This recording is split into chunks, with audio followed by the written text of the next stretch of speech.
कुदारी हो। माटी कोड़ी चली दिहली बाबा के दुलारी हो। माटी कोड़ी चली दिहली बाबा के दुलारी हो।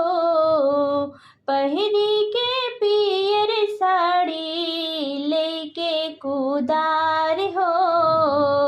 माटी कोड़ी चली दिहली बाबा के दुलारी हो।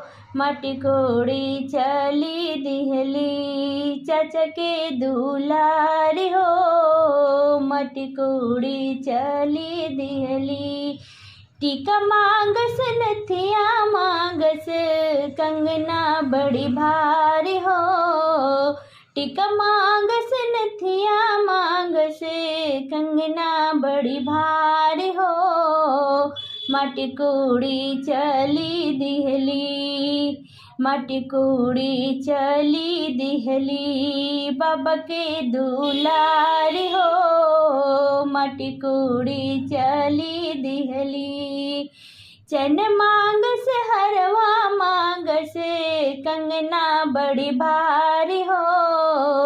चन मांगस हरवा मांगस कंगना बड़ी भारी हो। माटी कोड़ी चली दिहली पापा के दुलारी हो। माटी कोड़ी चली दिहली साड़ी मांगस चुनरी मांगस लहंगा बड़ी भारी हो। साड़ी मांगस चुनरी मांगस लहंगा बड़ी भारी हो। माटी कोड़ी चली दिहली माटी कोड़ी चली दिहली बाबा के दुलारी हो।